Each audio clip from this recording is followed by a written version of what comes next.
Hey guys, Matt Allen here. Welcome back to Tactical Bassin'. Today we're talking jerkbait fishing.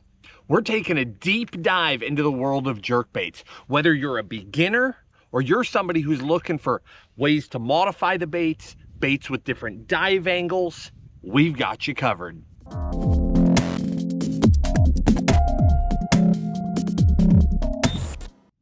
I'm so excited to jump into jerkbait fishing with you guys. Fall jerkbait fishing is unbelievable. This is one of the most special techniques there is in bass fishing because of its ability to trigger a feed response in a bass, even when they're in a bit of a negative mood. What I mean by that is it can get fish to bite when they would not otherwise bite. They wouldn't eat a jig, they wouldn't eat a worm, they wouldn't eat a swim bait, but all of a sudden they fire off and they eat the jerkbait. Because of that, it is very important that you at least become comfortable with jerkbait fishing. If you're going to be a serious bass angler, this needs to be part of your arsenal. So today we are taking a deep dive, unlike any other that we have taken in the past, into jerkbait fishing. To kick this thing off, let's talk one bait just right at the beginning. If you could only have one, for the guy who just wants the basics, right? Just tell me what bait to throw and I'm going fishing. We're gonna do that. I'm gonna give you one bait. Then we'll pause the baits and we'll talk details of when, where, how to fish a jerkbait. We'll even get into the techniques of working them a little bit. Then we're going to take a deep dive into the world of baits. And before we even get into the specifics, throw this one, throw that one, throw this one for this, we're going to talk about the differences between categories of baits. Why you might like a bait with 2 hooks or 3 hooks. Why you like the Megabass Vision 110 or you like a particular Rapala and you just think that's the greatest bait in the world, but you don't actually understand what about that bait is getting bit. So we're gonna talk about dive angles, sink rates, all sorts of different things. Then we'll take a deep dive into the baits. Everything from baits for fishing right now in the heart of fall as water is still cooling. We'll talk how to catch them super shallow, how to catch them when they're chasing bigger bait fish, how to catch them on bait finesse gear or smaller finesse spinning rods. And then we'll talk about what's coming, how to catch them all the way through the heart of winter on a jerkbait. Let's do this. If you could only have one bait, this is so simple. I mean, the camera's not tipped enough for you guys to see exactly what I'm looking at, but there are so many baits laid. Well, you get a feeling from the boxes here, right? So many baits laid out, and even with all of that, it is so easy. If you just want to give me a jerkbait, I'm going fishing. It is a Megabass Vision 110, and specifically, it is that color right there. That is called matte shad. That's the one. If you just want one, we don't have to argue about it. We don't have to take a deep dive. You get yourself that bait right there. You might have to save your pennies for a little bit. The Vision 110 is going to cost you a little. That's because it's got unbelievable balance in the water. It has incredible action and it works in a huge variety of situations. That bait right there will carry you through the vast majority of things that you do. And I'll even give you a little sneak peek. I don't care how deep down the jerkbait rabbit hole you go. I don't care if you owned all of these baits. If you're as fanatical about it as I am, you will still pick up that bait first once you understand the concepts behind jerkbait fishing. Now, with that said, we have got a rabbit hole to go down, friends. But I know some of you want to bail out right there. You've already had enough. You got your answer. You can go fishing. Now, for the rest of you, let's talk about the details of jerkbaiting long before we get into these baits, okay? So the jerkbait, we just talked about this here for a second in the beginning, has the ability to draw a reaction strike. And what that is about is that the jerkbait itself is not coming straight through the water column. I mean, sure, you could throw this thing out here and reel it back like a crankbait, but that's not where the magic is. The magic in a jerkbait is in the action and popping that rod tip, working that bait, getting this bait to slash and cut and roll, flash, dart. That is what triggers a true feed response in a bass. Now, how aggressively we do that, how close to bottom we need to be, those things all change with the seasons and with general water temperatures. Sometimes bass will come a lot farther for a bait. The warmer the water, the farther they will go to get the bait, until the water gets super warm, like the middle of summer.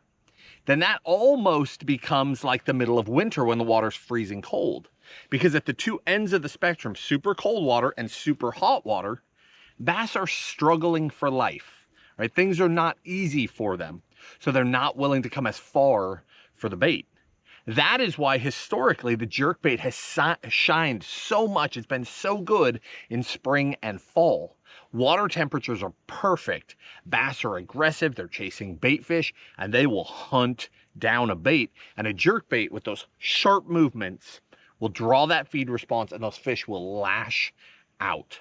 This is also one of the best baits you can use in fall to fire up a school of fish. So if you've located fish in shallower water, but they're just sort of milling around, this bait can be used as a trigger to get fish feeding, and then in turn you can catch giant fish. And without going too far down that rabbit hole, what I mean by that is it's very hard to catch giant bass, right? The biggest fish are the most leery, the most cautious. But I'll tell you flat out, I have caught a high 12-pounder on a jerkbait. The way that you do that is you target those fish in schools. So in the fall, bass congregate to eat bait fish. Big bass mix in with little bass and they all attack the bait fish. Those giant fish are still cautious. They tend to hang back. They tend to hang lower. That's why you'll rarely get them. Like if bass are chasing on the surface and you're throwing in there with the top water, you're usually catching the small ones. Those big fish hang back and hang low. But even a big fish can get caught up into the schooling mentality, which means all the fish start feeding and they're all going crazy and there's all this chaos, and they'll get into that. So all you need to do with a jerkbait, what makes this tool so special, is you need to get the smallest, dumbest little fish in the school to bite it. And if you can do that, the odds go up of the school getting aggressive because they sort of get worked up when one of them gets hooked. It's just like when one of them comes up to feed. You can fire back in, and if you get another small one and another small one, all of a sudden this whole school will fire up and they get so aggressive as if they've corralled a bait ball and they're about to attack it because they hear their friends lashing out and eating. And you throw back in there with that same jerkbait, and it can even be a little jerkbait. You fire that little bait back in there, and next thing you know, that 8, 9, 10, 11, 12-pounder that would never, ever fall for it if she was sitting out on a point alone and saw that bait coming, she'd just let that pass by. She knows what that is. But in that schooling situation, when they all start going crazy, her guard goes down and she eats. That is what I mean when I say the jerkbait is special and it can trigger a feed response. You need this in your arsenal if you are going to take your bass fishing seriously. You may not throw it every day. You may not choose to throw it year round, though you can. But it needs to be in your arsenal, particularly when fish are schooling together. All right, how we fish a jerkbait all comes down to gear, and we're going to get into that towards the end of this thing. I'll get very specific on rods because this is one of the categories, probably jerkbait fishing and jig rods are two of the hardest rods for a company to build properly. Jerkbait rods in particular are a nightmare because they've got to be built where they are crisp enough to pop the jerkbait without dragging the bait. So we want harsh movement with no small movement. It's stop, go, stop, go. It's none of this pull it a little, let it swim. None of that. Start and stop. That's how we want a jerkbait to move. So the rods have to be able to hit the bait hard enough to do that, get that crisp, clean action. But when you hook up, they've got to be soft enough to keep those tiny little hooks in place as you fight a giant fish. That is very difficult for a company to build, but there are some great ones out there, and we will end with that. But the jerkbait itself, we just covered it. It's all about getting those clean starts and stops out of that bait. The two things that you can do just right up front to make all the difference in the world. One is a proper jerkbait rod. The other one is fresh line. Now that might sound silly, but hear me out. I have watched somebody do everything right and not be able to catch fish because they were throwing fluorocarbon and it was old and it was coiled on their spool. You need one of two things. You either need fresh line, like spool up brand new if you know you're going out on a jerkbait bite, or take your line, run out, a cast length and give it a good stretch. I'll tie it to, take a bait, hook it to a fence, anything. Just give it a good stretch. Pull the coils out of that line so that line wants to be straighter. As crazy as that sounds, as much as it sounds like I'm off the deep end, I'm not. We have seen it in reality, in fishing, and we've seen it in underwater footage, where we'll pause a bait in underwater footage, but the line wants to coil back up like a spring, and it takes a bait that you've paused, you've stopped, and as the line tries to coil, it starts pulling the bait through the water, and it ruins the action. It's those little things. All right, with that, I think we're ready to start jumping into this. Jerkbaits, understanding the differences between them is everything. And we're gonna talk specific baits here in a second, but even before that, there are a couple of things that you should understand. The biggest deals are dive angles, and then how aggressively a bait wants to twitch. And what I mean is some baits, when you pull them, are gonna twitch like this. And some baits, when you pull them, are going to twitch like this, all over the place. Huge difference between those baits. And I'll bump into so many people that are like, yeah, I really like throwing that Vision 110. Or you'll run into a lot of guys in the north, yeah, I just catch them on the Rapala. Or, you got old school guys that swear by this bait or that bait. I don't think most of those guys have ever stopped to consider what it is about the action of that lure that is so special. Why that one? What's it doing? Because if you can understand what it's doing rather than the name on the bait, you will find a whole group of baits that do things like that bait, and you can dial your patterns in ways you never could before. Because what happens if you don't understand that, you just have a favorite bait. There's nothing wrong with that. That's 98% of people that throw a jerkbait. They have a favorite bait, and there's either a jerkbait bite or there's not in their mind. The reality is the jerkbait is almost always working. Because again, it relies on that triggering mechanism, getting those fish a response out of the fish to attack. So it doesn't rely on great weather conditions or fish to be in a feeding mood or a moon phase that causes them to want to eat more or less. It's a feed response. So it's not that your bite has turned on or off. It's that the fish are they're not as aggressive towards that action style.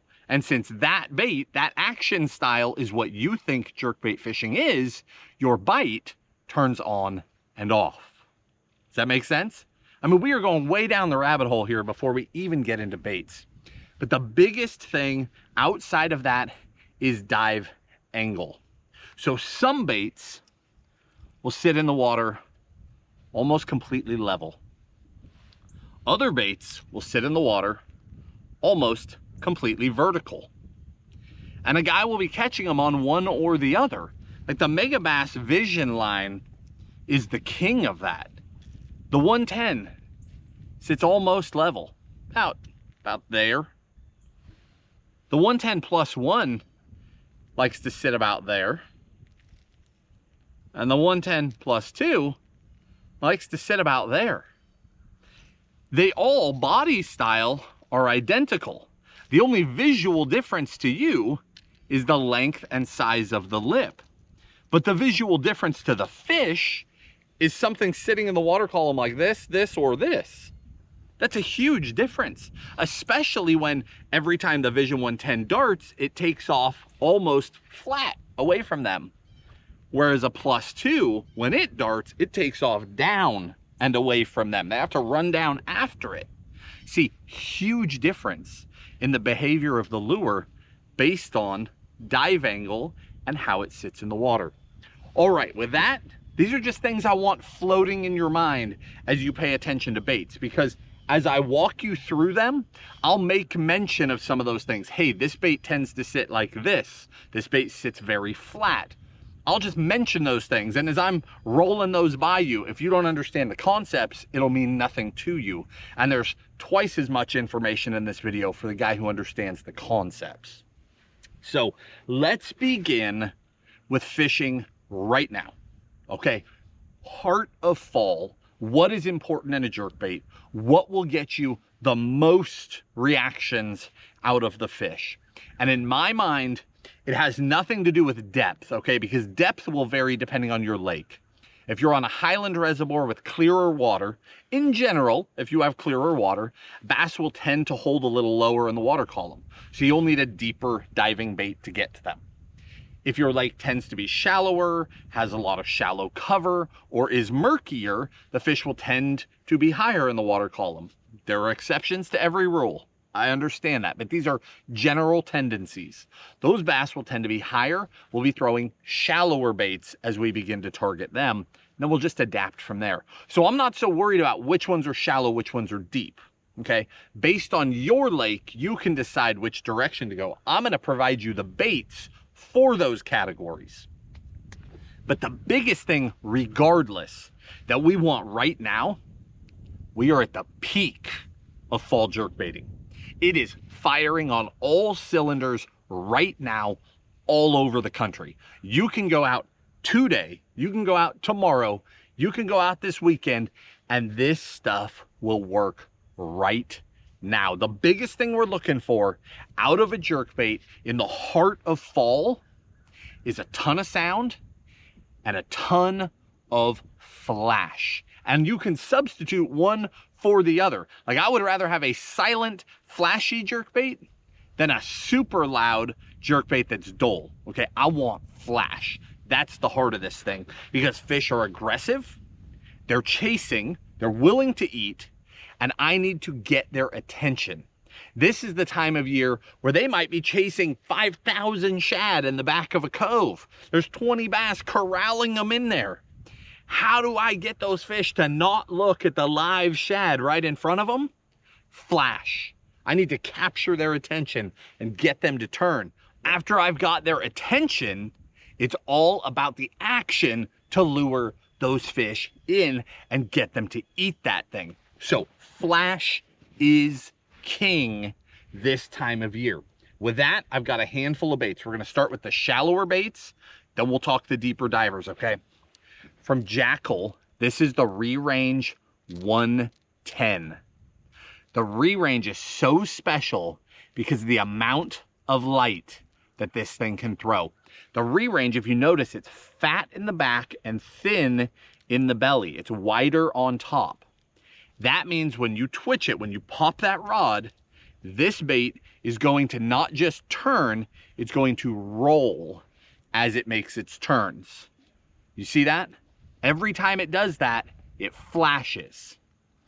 That flash throws light, and that light being reflected goes really far underwater, especially in clear water, and it will capture their attention.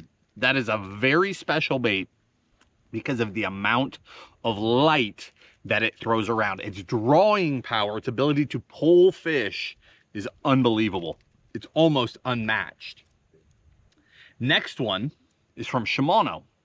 This is the World Minnow. Size-wise, very similar. It's slightly larger.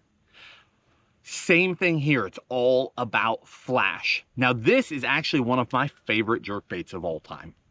This bait is newer. It's only been out a handful of years, but the damage I've done with this thing is unbelievable.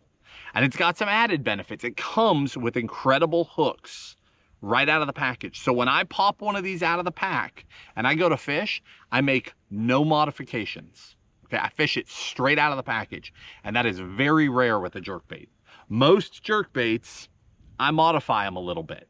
But that one is coming straight out of the pack. So same deal here, tons of flash. And then it also has inside there something called flash boost. Can you see that in there shining? As I try to hold it still, the flash boost continues to flash. So this bait throws a lot of light and it'll pull fish. And then when I pause, the flash boost continues to shimmer in there. And that is what we call secondary action. Primary action, which is the bait darting, or in the case of a crankbait, that's the swim. In the case of a swim bait, that's the paddle tail back there kicking. Primary action convinces a fish that your lure is alive and they should eat it. Secondary action, something like that, or in the case of a jig, the jig skirt moving even when the jig is not. Those are the things that cause fish to really fall for it. Because secondary action is something that a real fish has that your lure doesn't.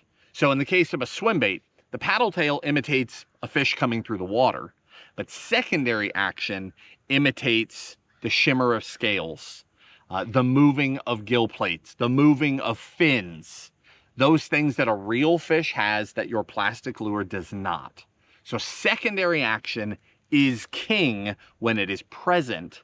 That right there, I absolutely believe works. I have had fish that I have seen respond to that bait, come up to that bait, stall out, and it's just sitting there still in front of them. And I've seen it 1,000 times where that fish has time to stare and poof, they peel off. And I've seen fish after fish pull up on this thing, get right in that position where I know that's it, I'm busted, and then boom, they attack for seemingly no reason. And the reason behind that, 100%, it's that secondary movement. It's still going. They're sitting there staring at it. I'm looking at them thinking they're staring at a bait that's not moving, but the bait is moving, and they lash out. Now, if we want to downsize a little from there, so this is the Shimano World Minnow.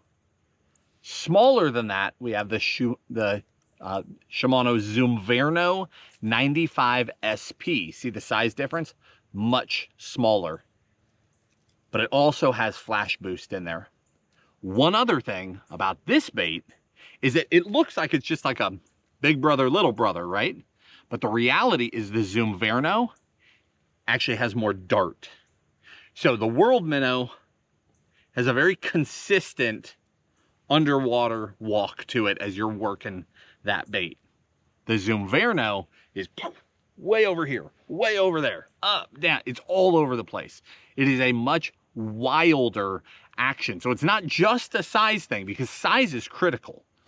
I typically lean to the bigger baits first, because if I can get the fish to eat them, I hook them on larger treble hooks, and my odds of landing them go way up. Because if I hook a giant on bigger treble hooks versus little treble hooks, it's just simple, right? My odds are better on the big ones. So I try that stuff first. But if they won't eat it, or if you've already experimented through the years and you know your fish are chasing smaller bait fish, throw the downsized profiles. But know that that Zoomverno is not just downsized, it's even more aggressive in the way that it moves. That is a very, very special bait. And then the last one, this is from Rapala, and this is their Maverick. This bait released last year. Rapala has an unbelievable following, particularly in the north. There are a lot of people that will live and die throwing a Rapala jerkbait. And when that bite is on, this is a perfect example. Through the years, I mean, guys have boxes of them, they don't have anything else. Through the years, that bite would turn on and it would turn off. You'd have a good fall or a fall that's not so good. The reality was the jerkbait bite was good through all of that, but you were a little too one-dimensional in the style of bait you were throwing with some of those traditional baits. When Rapala came out with this one, this was their largest leap into just a primo jerkbait, and this opened a lot of doors. This is a phenomenal bait. If you're a Rapala guy, that's the style you like to throw, and you haven't tried one of these yet, you are blowing it. They come, again, excellent hardware. Fish them straight out of the pack. You can be super aggressive with them. By the way, I didn't really talk about those three in terms of their angle. All three of those are relatively flat. They're all tipped just a little bit, with the Zumverno tipped just a little more than the others. Same with that Rapala, it's just a little bit of a tip forward. All four of those baits are very, very similar.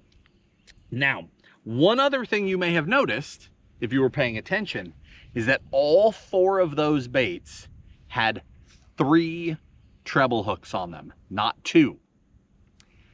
I love throwing a 3-hooked bait because fish will come up and slash at these things, and 3 hooks just helps you land more of your bites. Most people prefer a 3-hooked jerkbait. However, there is a downside to a 3-hooked bait that you may not have considered.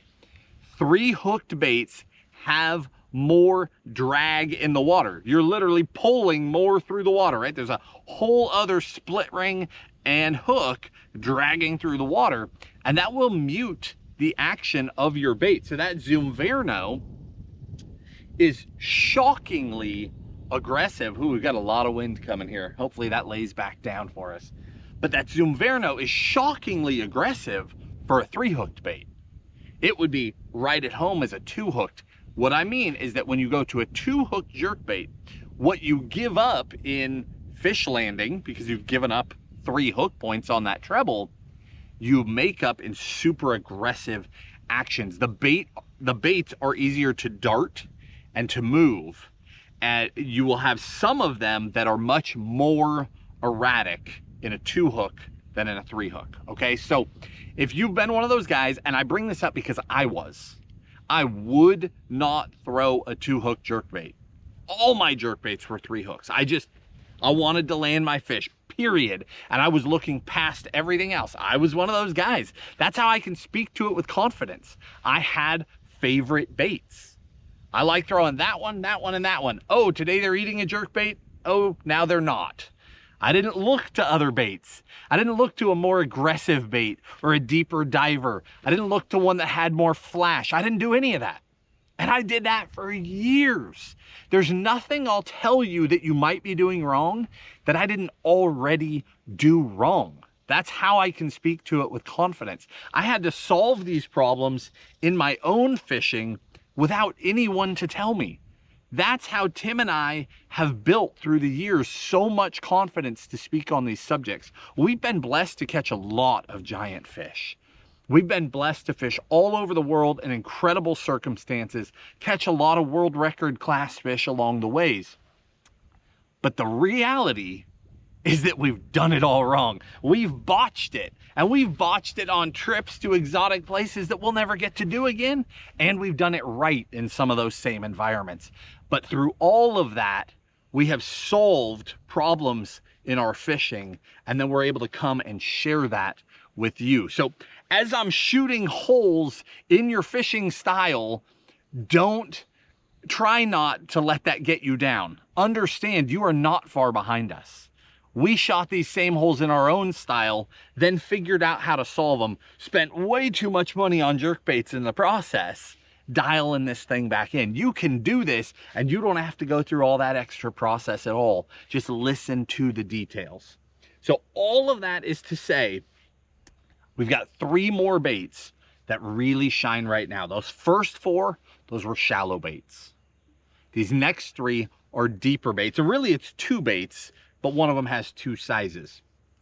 The first one is this guy right here from Megabass. This is the Vision 110 Junior, so the smaller one in the +1, which means the slightly larger bill. What else does that mean? Dive angle. Now we're tipped down quite a bit. We're not tipped down like a +2, just a +1, halfway between a flat bait and a super steep bait. But that is going to result in a bait that's diving quite a bit deeper every time you twitch it. Now, one other thing to consider, the larger the bill on your jerkbait, I told you this was going to be full of nuggets. You've really got to pay attention with me today. We've never taken a deep dive of this caliber into this subject. One other thing to consider is that as your bill gets larger on your jerkbait, you need to hit the bait softer, okay? The smaller the bill, baits with little tiny bills, you can hit those things so hard because they just slash and turn. But the bigger the bill, the more it's going to resist you as you pull. And if you really are ripping a big bill jerkbait and you're overpowering it too much, all the action will go away and you will just plain drag this thing through the water. So a 110 +1, I will not hit quite as hard as a 110. I'll work that 110, especially right now where the water's still in that in between. It's not too cold yet. I'll really pop all these baits. Boom, boom, boom, pause, boom, boom, boom. I mean, I'll really work them. When I go to that 110, it's more of a, when I go to like a +2 or a real deep diver, it's just a tick, tick. Because again, if you pull too hard, you eliminate the action of the bait. You want to hit them softer. That bill is already going to force them down, but you want that bait to be forced down, but still have the freedom to turn and to flash and to move. So let's get back to this guy, the Vision 110 Junior +1. This bait is one of those baits that has what Tim and I like to call it. It has the it factor, whatever it is that causes fish to react, that magical something. This one has it. Most people swear by the Vision 110, and I do too. I absolutely love the 110, but I actually throw the 110 Junior +1 even more than I throw a 110 in my lakes. This size profile, the way that it moves in the water, it has it. It is a special bait. Do not overlook that one. 3 hooked bait, so it's not super erratic, but it's got great action and they mow that thing down. That brings us to the last one, which is actually 2 baits. This is a newer one from Megabass. This is called the Shading X. Okay, much larger bill, both longer and wider. The Shading X is a 2 hooked bait. There's actually 3 sizes, but one of them we're going to talk about later when we talk bait finesse. These are the 2 sizes we'll talk about right now. This is the 75, so the Shading XR 75, and then the Shading X R62. Now this one, hands down, the smallest bait that I will ever try to throw on traditional gear without dropping to bait finesse. And you can absolutely throw this bait on bait finesse, but it's the limit of what you can do with your traditional jerkbait rod, okay? The 75, that's more of a full-size traditional bait. Here it is next to that Zumverno, right? It's shorter, it's not as long, but it's taller, it's got more body to it. It's more of like a shad shape, if you will, that taller, thicker body shape. But these baits, regardless of size, if I can get that out of my glove, have an incredible action. It's 2 hooked, so we already know it's got the ability to get a little more wild, right? More aggressive, harsher movements. And this bait does it in a big way. It's a deeper diving bait. So we're not throwing this up in 2 foot of water. We're fishing outside edges with this bait. Bluff walls. Perfect. I can work my way down that deeper water. Steeper main lake points. Over the top of an offshore hump, but that hump only comes up to 10 or 12 foot of water. I go over the top of it. Call them up. That bait is special because of how much light it throws. This is like what the re-range does to throwing light in shallow water, the Shading X does in deeper water. It is remarkable how violent the movements are out of that bait right there. Again, dropping that third hook helps that a lot. But you also need to be aware, because of our bill size, this is a bait you are going to snap. And you can still hit hard, but you're not going to do big pulls with it. If you're boom, boom, boom, really pulling that thing, you're killing the action. It's still going to go, but it's not going to be going left and right. It's just going to be diving for you. So harsh snaps. And then as the water gets colder, we soften those up to just little ticks with longer pauses, of course. We haven't even got into that stuff, but right now, warm water, I'm hitting these baits fast. And I like to mix 1, 2, and 3 twitches, okay? So what I mean by that is I throw my jerkbait out, and we want that bait to be sitting there on slack line. And then I reel up almost all of my slack. I don't have a bait tied on to sit here and do it. Water's too shallow for the one I do have tied on. But I'll throw that thing out there, reel up almost all my slack, but never all of it. These are the subtle details. If you reel up all of it, that last handle turn will cause that bait that was sitting out there to swim forward a little bit. And if there happens to be a fish looking, they are not into that action. We've seen it in dozens of underwater clips as Tim and I have worked to catch actions of baits underwater, and fish will come up and interact with them while we're doing that. If you bump one wrong and it does that little swim forward, that fish will be they'll come up all aggressive behind your bait, and they're looking there and they're all twitchy, waiting for the next movement so they can attack, and it swims and they just whoop, swim away. They want nothing to do with it. So again, we want those harsh start and stop. So I reel up almost all my slack. Then when I twitch, my first twitch pulls out the extra slack and hits the bait. So it goes from a true dead stop to motion. So I'll mix, it can be 1, 2, or 3. I have no pattern that I fish. I just break them up. I like to mix it. So it might just be 1, pop, and let it sit again. Reel up almost to the bait, pop, pop, pop, 3 of them in a row. And then 2, then 1, 1 again, 2, 3 of them, boom, boom, boom, 3 again, boom, boom, boom. I just mix them up.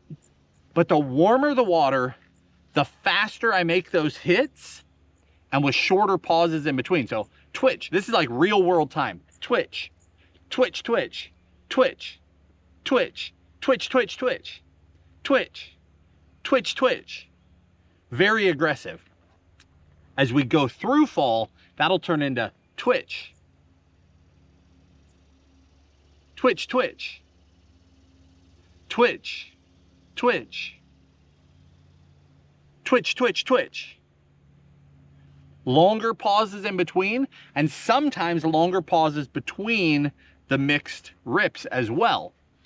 Truly cold water, you'll hit that bait and it can be as long as a 10 count before the next twitch.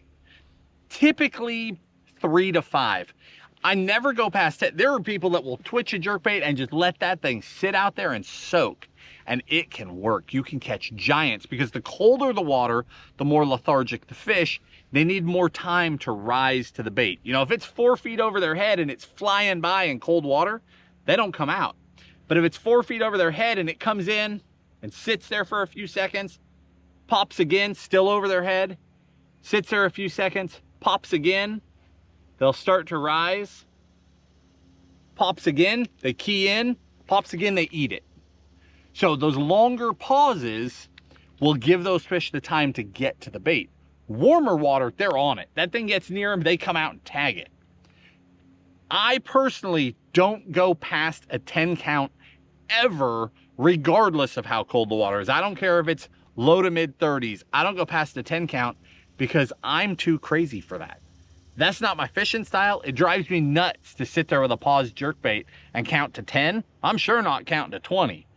I'll just do something else. But it is effective to keep going. I just don't have the personality for it. But the vast majority of my time, even water in the 40s, 3 to 5 second pause between twitches is my max. That's where I'm fishing. Rip, 1, 2, 3, 4, rip, rip, 1, 2, 3, rip. I slow that cadence down, but it's not crazy slow. It's not miserable by any means. So back to these baits. This time of year, fish them fast, fish them aggressive. You are trying to trigger a feed response. You're trying to get fish to chase. These are fish that want to feed, they want to chase, they want to ambush bait fish, and you're trying to play on that aggression and get them to do it right now. All right, that is the core of baits that we're using right now. Now I've got some hook upgrades and all that stuff. We'll talk about that right at the end of baits and before rods, okay? Next, I've got a category of baits that we're going to call the oddballs. Okay, these are baits that I don't necessarily fish daily. In fact, none of these are baits I fish daily. But these are baits that do special things that we need to consider in our fall fishing. So again, a lot of people think that bite's turning on and off, and it's not. It's either that they're no longer throwing the style that the fish want, or the fish have gone somewhere that they can't reach. What I mean by that is this first one right here from Demiki. This bait is called a Slim Jack. Short little bill, 2 trebles. This bait is an odd one. This bait runs super, super shallow. I'm talking you can fish this in 1 foot to 2 feet of water. Okay, most jerkbaits cannot go into that realm. They just dive too deep. And a jerkbait is only as good as you can keep it off bottom. As soon as you get down to bottom, especially in the fall, leaves coming off the trees, debris landing in the water, there's a lot of crud in the water. As that thing is down there, if it's working just off bottom, great. But as soon as it makes bottom contact and starts picking up that junk, if it was sand and it would just blow it out of the way, okay, they might tag it hitting bottom. But if you're picking up muck, they won't touch that thing. So finding baits that can run shallower, because in fall, a lot of bass will corral bait fish into shallow backwater pockets. We need to be able to target those fish in those shallows. I've not found a single bait that is full size that will go shallower than a Slim Jack. Now, I will say the hardware on here is okay, but I changed my hardware.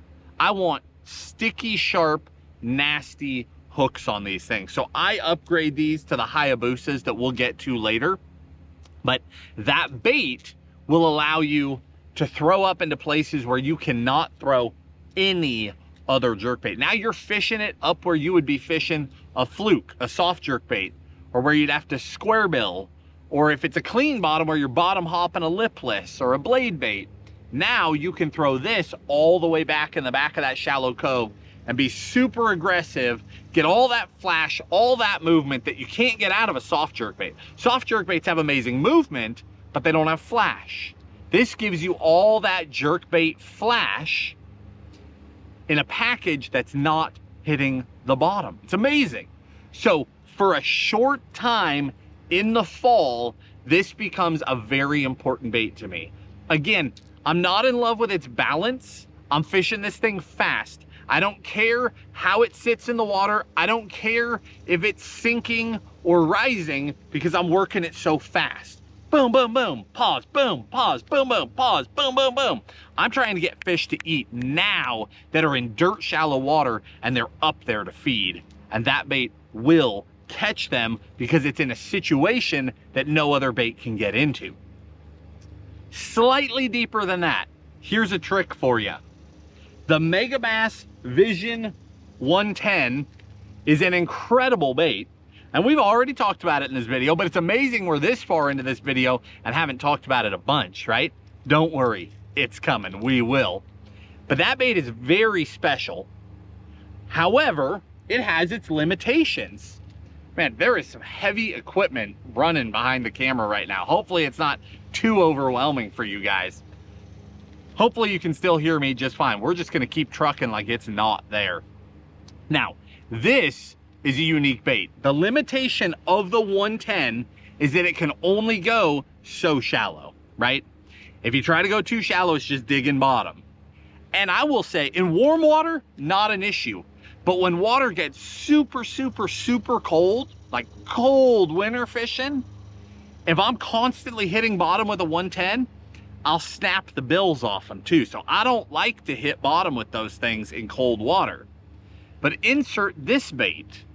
This is the Megabass 110 FX. See this lip on it? It moves. It lays flat. This bait was designed to be able to cast it easier. It casts more like a bullet than other jerkbaits, because when you go to cast, that lip folds up and that thing just sails out through the air. Then when you go to make your first twitch, the lip opens and it twitches and it works like a normal jerkbait. The time that I use this bait, because for me, again, this is in my niche category, it's very much like a 110, but it doesn't go quite as deep. 6 inches to a foot shallower. There's a bunch of people watching this video who just had a couple of gears in their head just click into place. It is a 110 that goes a little bit shallower. If you've got fish in a spot where you know you're risking snapping baits to get them, the FX is your solution, and it's been sitting in front of you the entire time. It runs just a little shallower. And all of these baits, the hooks, the rods, if there's room, in the video description below this video, we're going to link all of it. And I'll link it all in the order that I talked about it. So scroll down. If you're looking on our website, if you're on tacticalbassin.com, it's all right there for you. If you're on Facebook, you'll have to click the link, which will take you to our website where you can see it all. There's a single link that'll take you to the rest. If you're watching this on YouTube, you might have to click the 3 little dots, scroll down, click them again. You might have to hit more to open the description, depends on your device. But below this video, I assure you, is a full description of every single one of these baits. It'll have our favorite colors, and we haven't even got to color yet. We'll get to that, but we'll give you our favorite colors by style, all the baits, hook upgrades, and then again, if there's room, we're limited to how many links we could do for you, and this video is giant, but I'll link as many of the rods and reels and that stuff as I can as well, and you will find this one down there. Next one more of those really niche-y baits. This one is from Bait Sanity. This is their Explorer jerkbait, and this is a very, very unique bait. It comes with this whole little extra pack over here, and it's full of these guys. These clip in to the center of this bait. If you've never seen this bait, it's pretty wild. So that one is a solid weight inside there. This one has a single bead inside of it, and the others are all different amounts of beads. Comes with BKK hardware that's nasty. I mean, you don't need to change that. That stuff will get them. This bait, let's talk, where this really shines in my mind is forward facing. And a lot of people don't like that word. Doesn't matter. Lots of people have it, and they need to know things that will help them use it. So if you're an anti guy, just, you know, earplugs for 30 seconds, you'll be okay. This bait is special, whether or not you have forward-facing sonar, it's special because you can completely change how it's going to sit in the water. If you use the lightest one, the bait floats. If you use the heaviest one, the bait sinks fast, sinks like a rock. And the other two are in between. You can try and get it to suspend or slow sink, depending on your water temperature, of course. That allows you to dial this bait in like unlike any other. You want to fish super shallow, make it a floater, work it slow and let it rise back up. Forward facing sonar, you see fish in 15 feet of water and you need a bait to reach them. You put your heavy weight in, throw it out, and you can let that thing sink down there and then fast fish it, because these fish don't like jerkbaits that are sinking fast. If you try to pause them, like they'll chase and then you pause and that thing's just, they're not really into that. They also tend to not like super fast floaters either. Closer to suspending is good. Suspending is perfect where it just parks. But that's hard to do because, again, that changes with water temperature. But if you're fishing fast, pop, pop, pop, pop, pop, pop, pop, pop. It doesn't matter if that bait is a floater or a sinker, because you never pause long enough for a bunch of it to happen one way or the other. This is a bait that you can dial in, count it down, and get it right in front of those fish.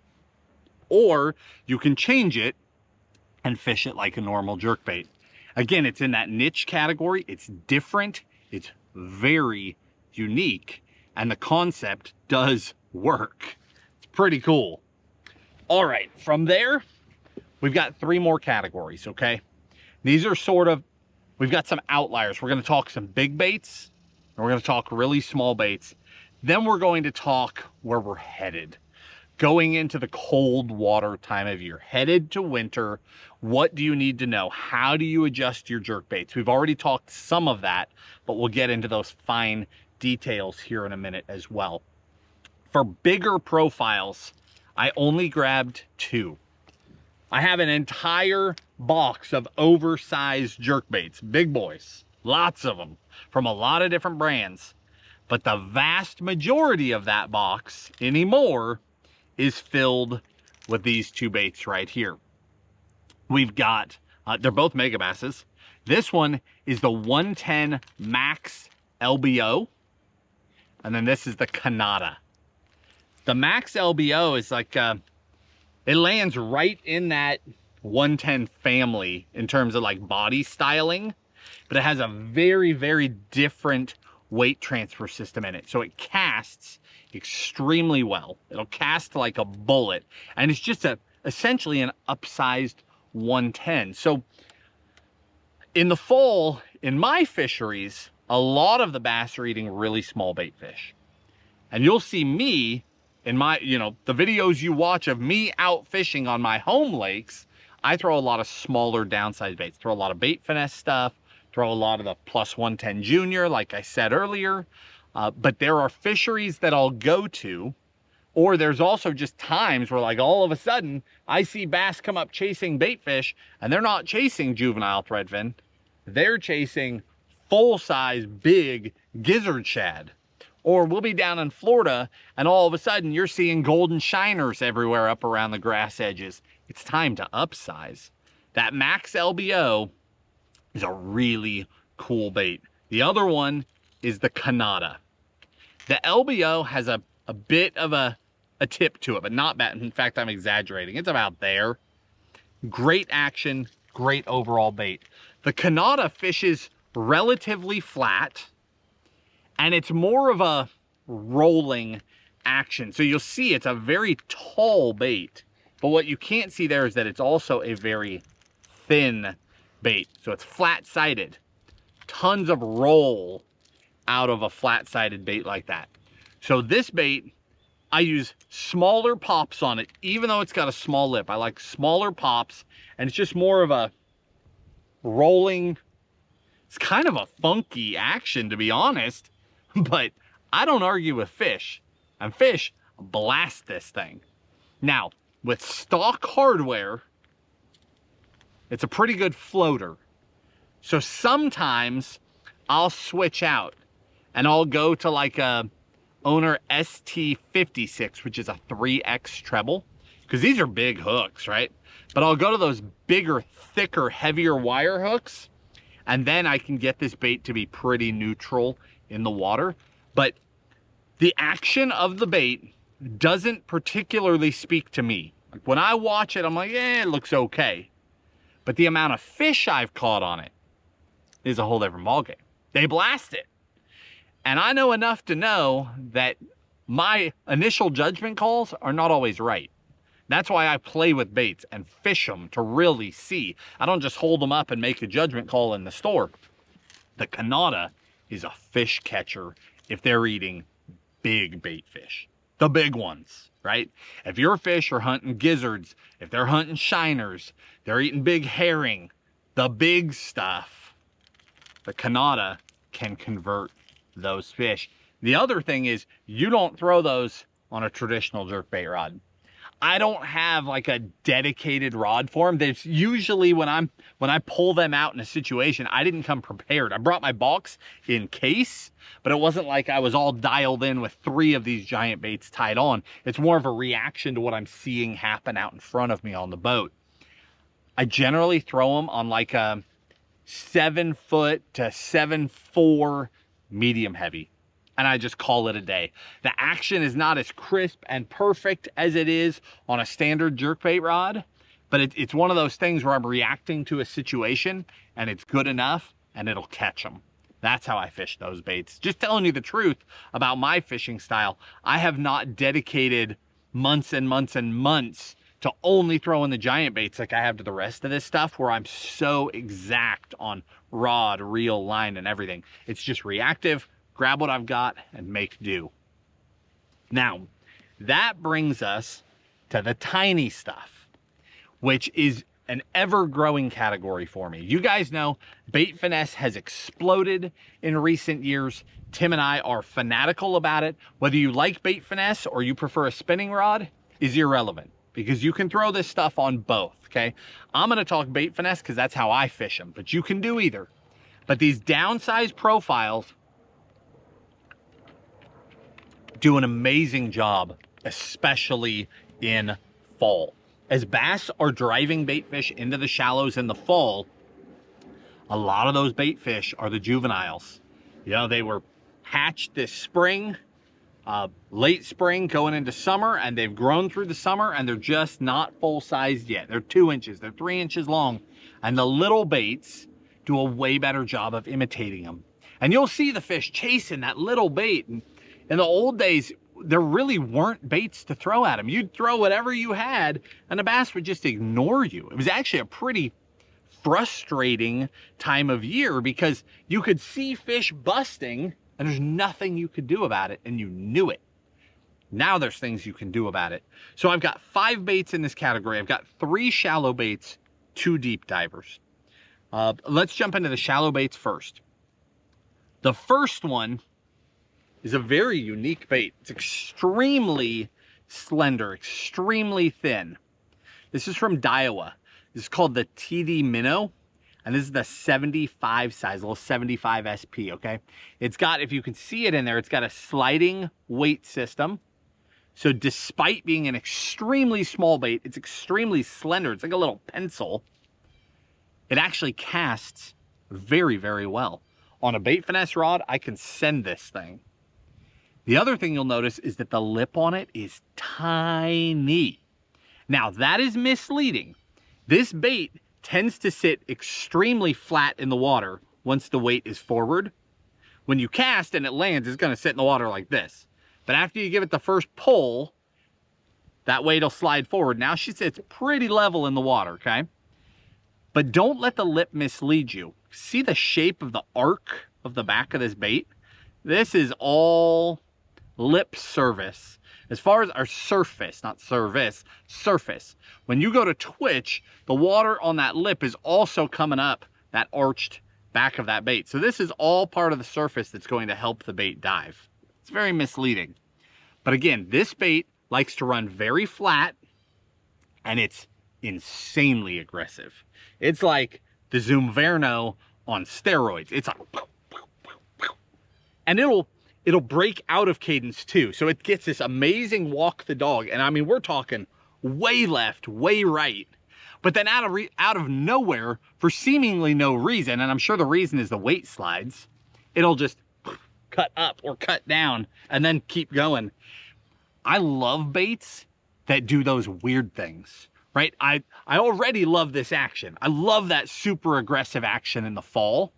But if it's doing that and a fish is chasing, and then for no reason it takes a turn a different direction, that's when those fish come unglued and blast that thing. So that is a super unique bait that I think is very, very overlooked.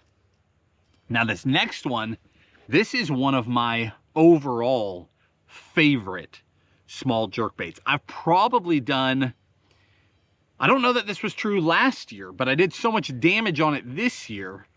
I've probably caught more fish on this bait finesse jerkbait than on any of the other shallow baits now. This is from Duo Realis. This is called the Rosante.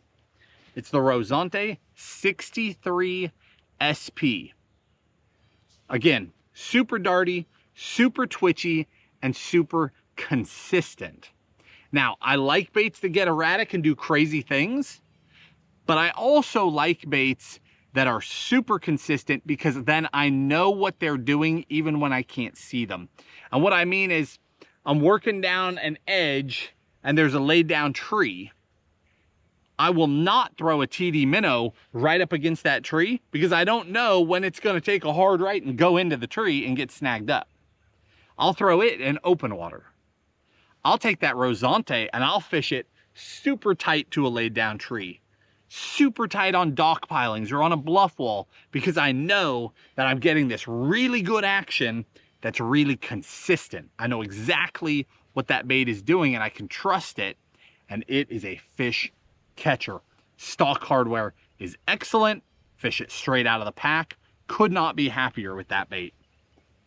And then last but not least, from Megabass, we have the X80 Junior BFS. This little guy is in their bait finesse line. Megabass launched an entire line of BFS baits. And there's two jerkbaits in that line, and this one is by far my favorite. This one is more of a stumpier, fat-bodied bait, and I think it's a great shad representation. And I have just done so well on this thing. These two, if you had asked me a year ago, I'd caught more on this than any other, but I had such an extraordinary fall on this one. But these two are just such a 1-2 punch for me. They are just fish catchers. Very consistent action, great dart, great shine because of those big flat sides, great reflection coming off that bait. And that, I'm glad I said that out loud because that triggers something for me. One thing about my little bait finesse jerkbaits is almost all the time I'm throwing baits that are sort of chromy and flashy. As you are choosing a color for the little guys, I like a lot of flash. The baits are so small, they're so downsized, that when I throw them in the really ghosty colors, I feel like the presence is just that much smaller, and it's harder to get fish to cover distance to eat them. But when I use one that's really flashy, the flash, throwing light farther, it makes up for the size and it pulls fish long distance just like a big jerkbait. So I think that I can get bit in more situations from fish that are farther away when I'm using flashy colors, a lot of chrome type colors in these smaller downsized baits. So those are the three shallow ones. We've got two deep divers. No particular order. We've got, again, in that Duo Realis Rosante, this is the 57 MR. So it's even smaller than the 63, but it's a deep diver. And I love this bait. This bait has a great underwater twitch. Again, very consistent action, but we're getting deeper. This bait sits much steeper. It's a fatter bodied bait. And again, it's one of these baits where, see the angle there? The lip is large, but the lip is actually much larger than what you see. The entire head of the bait is part of that dive surface. So despite being a micro little bait, it will get down there, which is awesome. It's a bait that I'm not going to over twitch. Tick, tick, tick, tick, tick, tick. Just barely twitch it. Action is super consistent, and the fish just plow this thing. I have so much fun with it. When they're chasing little bait, I'm throwing the shallow ones. But as soon as they stop visibly chasing, so like schooling fish, I throw the shallow ones. But if I come to a spot where they've been schooling and now they're not, I go to that MR, the medium runner, and I'm able to fish deeper, and I pull those fish up with it. Works so well. And then the last one is another in that Megabass Shading X line. That's that XR55. That's the tiny version of the Shading X. Remember, this was the one where I said that's the smallest one I would dare throw on a standard rod. This guy's even smaller. You absolutely need to be on bait finesse gear or a super light spinning rod to throw it. But the action is true to the big brothers. It's got crazy, super darty, throwing an incredible amount of light. It's a very, very unique bait. And it rounds out this group beautifully. Now, that brings us to everything except the winter stuff. And that is such a specialized bite. The closer we get to winter, and specifically the colder the water gets as we head into winter, your jerkbait style needs to change.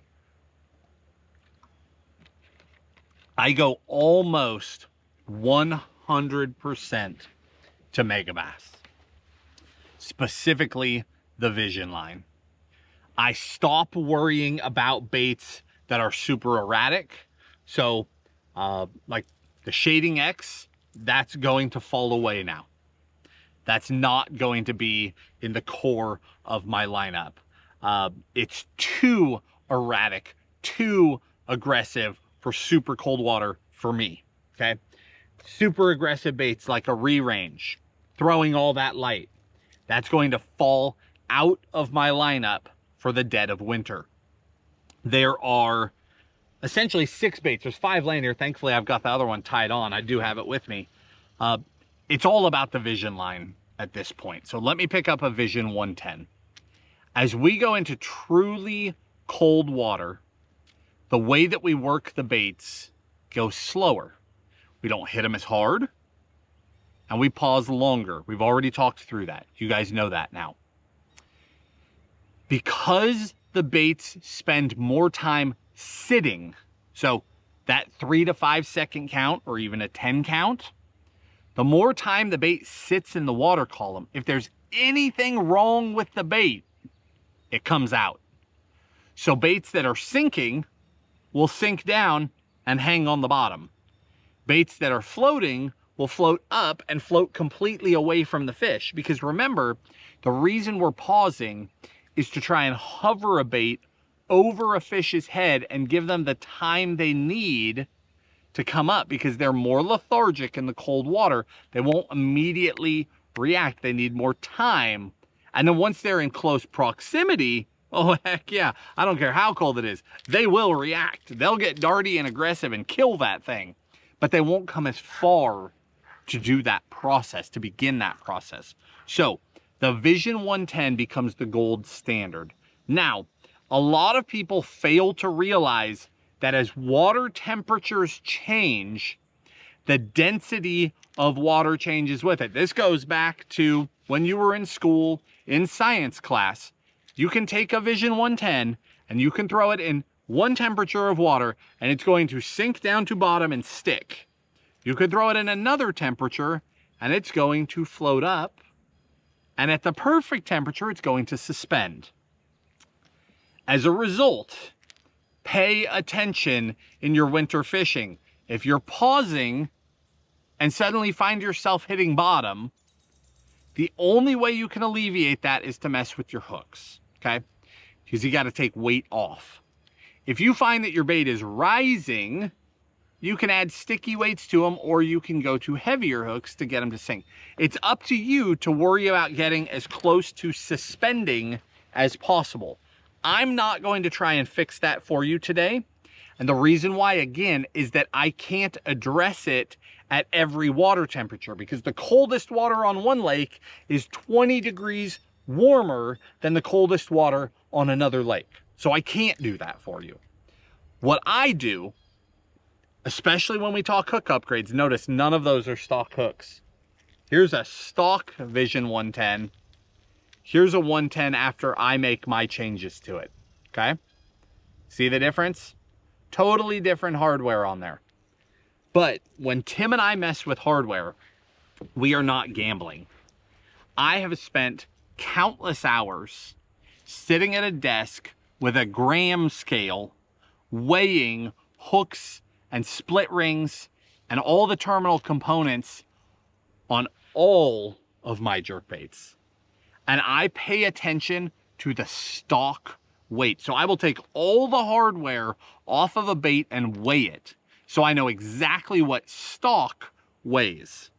And when I make changes, I try to get back to stock weight. And the things that I do to change my baits are as close to stock as you can get. I take all the best hooks on the market, I do not care what brand, and I weigh them. I weigh all the treble hooks, I weigh all the split rings, and I build combinations where it's still a quality hook that's going to do the job I need it to do, where it's actually an upgrade, and it's close enough in weight that I get back to an exact weight so that I have not altered my baits from stock. That's sort of a deep dive into the hooks that are coming, but I want you to understand the Vision 110 line. It is the gold standard of jerkbaits, especially in cold water. And the reason why is that these baits are so dialed. The Vision 110 is so exact and so precise that people understand that, and they are afraid to make changes to the hardware because they know that they mess up the action when they do that, and they don't understand enough about it to even try to fix it once they've done it. So most people won't change them. We absolutely change them. But know that to start, this is the gold standard. So my #1 jerkbait is the Megabass Vision 110 all the way through winter. That is the bait that I can count on. It's excellent action. It will hang in the water column. The colors are incredible. Everything about it is dialed in. If I'm around big fish, I will change my hooks. If I'm not around big ones, stock hooks are primo, and you just go. Now, within that Vision line, we have a whole range, right? We have the Vision 110 Junior, and the difference here, again, is just matching the size of the bait fish that your fish are willing to eat. I will always try to get them to eat the bigger one first, because if I can hook them on that treble hook instead of that treble hook, my odds of landing them go up. But if I have fished a lake for a long time, I know that the smaller profiles are what works. I'm throwing that 110 Junior. Now from there, we've got the same thing in the +1. So standard Vision 110, here comes the +1. Again, wintertime fishing revolves around the Vision family of lures. I'm using the family to do different things. Exact same size as a 110, but we've got totally different bill angle that's much longer, and the bait sits differently in the water column. And actually that one sits about like that. They sit just like that in the water. This one sits steeper. This bait will get much deeper. I spend a lot of time throwing the +1s. The +1s are special. But I've already said this earlier, the +1 Junior, for me, is the really special one.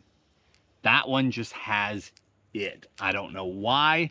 That's just the one that for me, they munch on so well where I fish. I just have so much confidence in that bait. And then from there, we have the +2.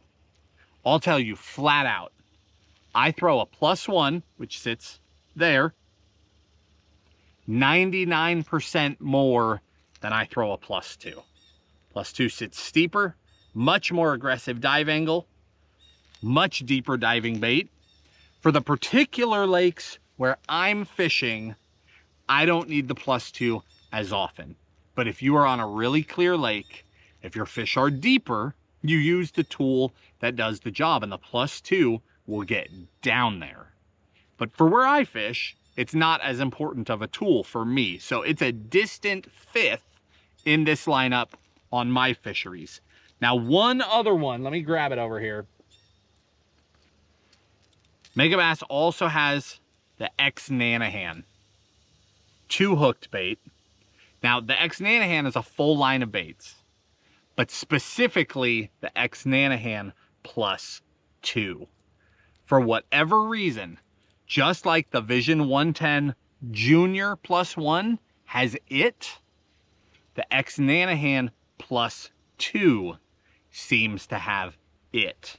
So a lot of times where I don't throw that Vision +2, you will see me, if I need to get deeper than my Junior +1 will get, it's going to be the X Nanahan +2. That will be the one that I'll turn to. I've got a lot of confidence in that bait. Now, let's talk hooks really quickly. We've already talked about a lot of it. And then we'll talk colors. Color theory is its own animal. We've talked about that in some other videos. We're going to recap that for you, and then we'll talk rods. Hooks, I've already told you my entire goal with hook upgrades is to return to stock weight. I don't want to alter the bait from stock, but I want to get way better hooks on it so I get a better hookup ratio. Now, I've only worried about hooks on my like core key baits. Okay, some of the outliers, I don't even worry about it. And I definitely won't have room in the video description to link them for you. The bait finesse baits in other videos that we've already done, we've linked hooks for all those. I know I won't have room in the description for those in this video. But the key ones, for a Megabass Vision 110, I use an Owner Hyperwire #2 split ring. And that's on all 4. That's on the nose and on all of the trebles. I never put a snap on the nose. Never. I get that question a lot. Do you tie to the split ring or do you tie to a snap and clip it? Never use a snap, because a snap has weight, and that weight is all the way out on the nose of the bait, and it will change how that bait runs. Jerk baits, now I say that, right now, aggressive, fast fishing, you want to use a snap, you're going to be fine, because we're not pausing that long. But come mid-December, January, February, do not put a snap on that bait. It will mess your baits up. You're fishing too slow, and you need to be too precise to get those bites. So again, for a Vision 110, #2 Hyperwire, and then from Gamakatsu, that G Finesse size 5. That is my upgrade. That is what you saw on that 110 right there. Those hooks are strong. They will take a beating. I love throwing a 110, and if I'm chasing 2 and 3 pound fish, I'm all good. But if I'm afraid that a 4, a 5, a 6 pound smallmouth is going to eat it, or a big largemouth is going to eat it, I want to hook upgrade. This is where I go. Now, you already know that my bread and butter is that 110 +1 Junior. For the Junior, same split rings, but I go to just a standard Gamakatsu treble, so a standard round bend treble in the size 8. That is the best weight replacement for that bait. I love those stock hooks. Now, they're light and you can bend them. They're small, they're size 8, so what do you expect? Stock is excellent. When it's time to upgrade, or after I've already destroyed them, I go to those Gamakatsus and I do just fine. The other baits that I throw a ton are the Shimanos. I made that very clear in the beginning. We got the World Minnow and the Zumverno 95 SP. One of my favorite things about these two baits is that the stock hardware is incredible. It is dialed. It's absolutely dialed. You can just open the pack and fish them. They are amazing, and they will work like a dream for you. That said, when you catch a pile of fish on them, or you start dredging bottom with them, you're gonna wreck those hooks, and they need to be replaced. They do not need to be upgraded, just replaced. The stock stuff is amazing. Check this out. We figured this out by complete accident, weighing hooks, and I came across these hooks and I went, oh my gosh, those are the stock hooks.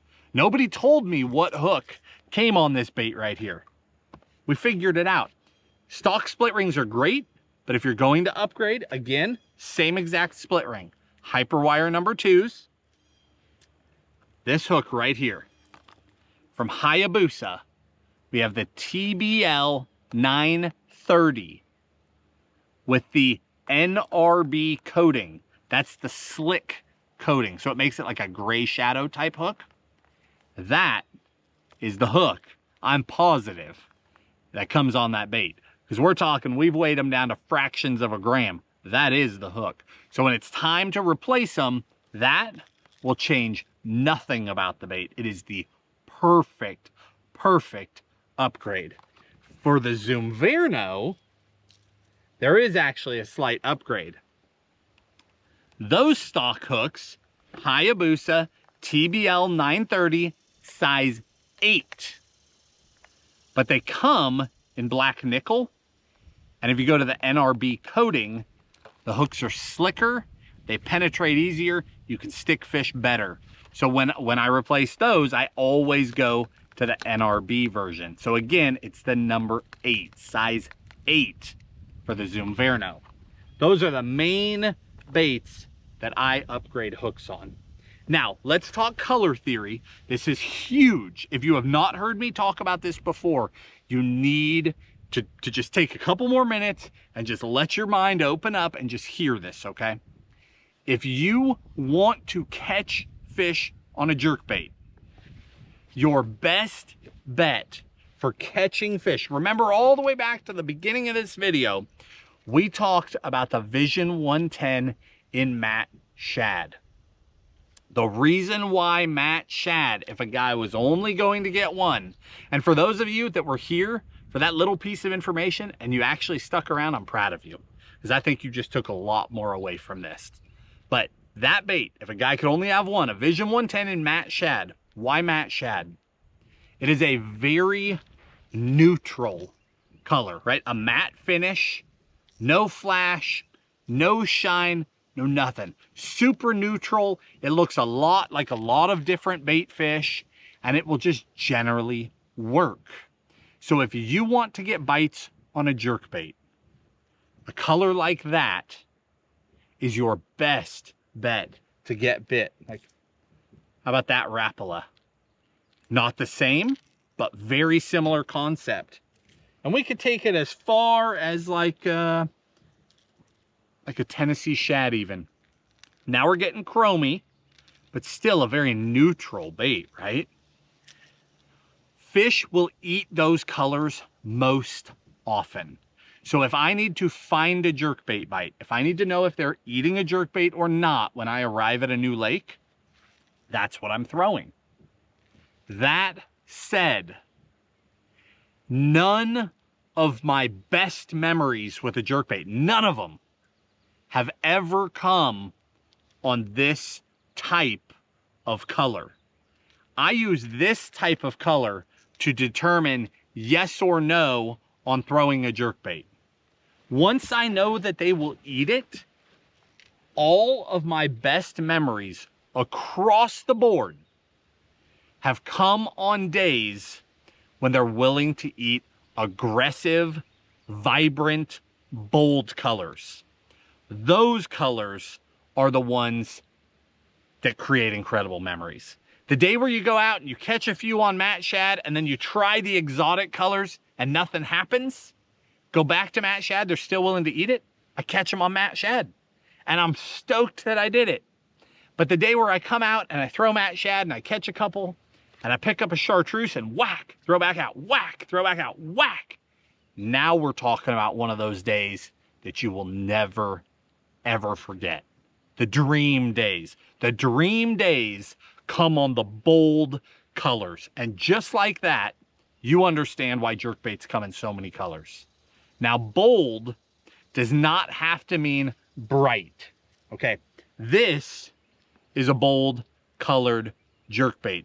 Solid whites, bone type colors, bold colors, work extremely well in like murky water conditions for largemouth. They'll even work well in clear water conditions when the fish are super aggressive. Again, this will not work every day. The matte colors, the natural colors, they work most of the time. But never be afraid to try this stuff, because on the days where they will eat this, those are the days where they're going crazy, and you're going to catch a bunch of them, and you're going to catch a giant. It's going to happen on the wilder colors. So bold. And then for me, I love throwing jerkbaits for smallmouth. A lot of this stuff does revolve around the chartreuses. And we can get crazy bold, right? Look at that. Oh, that is so smallmouthy, it's not even funny. They'll massacre that thing, right? But I also call this chartreuse. Right there. See that chartreuse shot? I have two memories in particular where I went from a pro blue, I caught them on matte, I caught them on pro blue. I went to super bright, they wouldn't do it. But I went to the matte with that shot of chartreuse, and that was it. The magical days on just that change up. That little bit of chartreuse can be enough to get them to act differently. But then there are those days where they want to go, right? They want to eat it. And that's where you're seeing that guy. Totally clear, but chartreuse. Or elegy bone. I gotta have an elegy bone out here. Yeah, I do. There was one in the FX. That one. Dream days on that. So many dream days on that. Such a crazy color. You see it online and you're like, why that one? I was that guy. Why that one? I got on a bite and I had one in my box. Just one. The first time. I was dumb enough to buy it, right? I looked at it and I was like, why that one? Yeah, okay, add to cart. I'm that guy. I have a problem with tackle, right? But I had one with me. And that bite fired off on that color. It was 10-1 on anything else. It was a dream day, just wrecking shop on giant smallmouth. You better believe I carry piles of them now. Look up there in the corner. Piles of them in every size and shape. I love them. I have so much confidence in them. There's one from Rapala. If you're a Rapala guy, perfect, perfect color. That thing will absolutely smash. And then the other one, look at this one over here. There's another megabass color. I had a day in Wisconsin on that one that I'll never forget. And the water was so cold. The water was cold. I was cold. I was wearing my heaviest jackets, super slow working the bait. And they were crushing that color right there. And then your other colors, gonna be your clowns. Whether that's Western clown, which is this style. A lot of companies will make something like this, right? Sort of that gold with the red head, or a true clown where it's like chartreuse and red, or like a Lucky Craft Nishiki where it's chartreuse, that bright head, red dots on the side. Those colors just, they trigger those special days, and they've been doing it my whole life.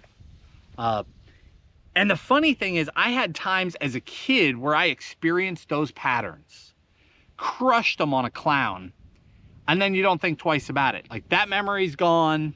You go back to throwing natural colors, and it's not until years later you experience it again and you connect those dots and you realize how close you were to having it, like to really understanding, and you backed away from it for years. But once you've got it, and hopefully now you've got it, you can elevate your jerkbait fishing to a whole different level. Now, let's talk rods, and this won't take long because we already talked why these rods are so important. So I don't even have to explain that to you. These exact rods are the ones that can get the action out of the bait while still allowing you to fight those fish without pulling those hooks. And that balance is so hard to find. My #1 rod has not changed in many, many years. from Shimano in the X Pride line. This is the 610 medium. Wow, that wind is howling now. The 610 medium, not the medium glass rod, not the glass, forget that. The other one, there's two mediums, get the right one. The 610 medium is a dream. That's the best rod I've ever found. I pair that up because I jerkbait fish a lot. I pair that up to the Shimano Aldebaran MGL, okay? The Aldebaran just makes this package so lightweight. It is such a joy to fish. I fish it with 10-pound Sunline Superline FC. That's what I've got on there. I'll either fish 10-pound or 12-pound. If it's primarily largemouth or it's primarily dingier water, I'll throw 12. If it's primarily big smallmouth or clearer water, I throw 10. That's sort of how I decide. But that setup is it. The beauty of Shimano, again, I won't have room in this video description to link you a pile of rods. We're not going to have the room. We've talked about too many things. I hope I can get all the baits in, but Shimano offers their actions across rod lines. So you can get this in the Corrado line. You can save money. You can get it in an SLX line at $100. And while the SLX will be much heavier than this, action-wise, it'll throw a jerkbait just fine. Next up, going the other way, going high end. A lot of people are looking for a dedicated high-end jerkbait rod, because if you jerkbait a ton, if you're now going down the rabbit hole, the best of the best is that much more fun. And it's more than fun. For a lot of people have injuries, right? Elbow problems, wrist problems, shoulder problems. And a technique like a jerkbait where you're really aggressive with that thing can be exhausting, and it can flare up and it can hurt. So the lighter the rod, the lighter the reel, you will be able to jerkbait longer.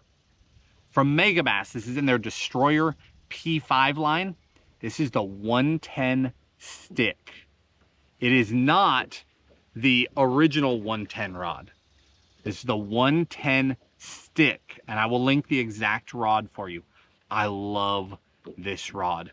Action-wise, this and my X Pride 610 medium are virtually identical, action-wise. It's no wonder that I fell in love with both of these. You take them and you flex them out next to each other, they're a match. Both of them have the exact action that I'm looking for. The P5, however, is a shorter rod. It's only 6'5". It is a lighter weight blank, and there's also less blank. It's a shorter rod, so it's significantly lighter in the hand if you're gonna do a ton of this. And then again, I pair it to the Aldebaran. This one I have paired, this is that Daiwa Hidden Fluorocarbon, Hidden FC. I love this line. I got turned on to this a few years ago. I started using it on my bait finesse setups, and I've since started throwing it for some of my main jerkbait setups as well. I get more distance out of it. I feel like when I cast it, I can cast farther than I can a lot of the other lines. So I've been experimenting with it a lot on some of my high-end setups as well. But this is such a dream, like the dream setup for working all the little tiny bait finesse baits. I actually don't think that the perfect jerkbait rod for bait finesse exists yet. We've already discussed how difficult that action is to get right, but the baits are so small that they're much more forgiving. You can throw them on a lot of rods. Last year, I threw them a lot on the Cashin 610 ML, but since then, they came out with this Cashin and the Icon line. This is their 6'8" ultralight. And this is a Tackle Warehouse exclusive rod. That's the only place you can get it. They built it for them. But the ultralight has been even more fun with these baits. I've really enjoyed fighting them on that just super light, super whippy rod. It's perfect for those micro little treble hooks. And then I've got that particular one paired up to that Daiwa Tatula. That's the BF TW70. So that's the Tatula bait finesse reel.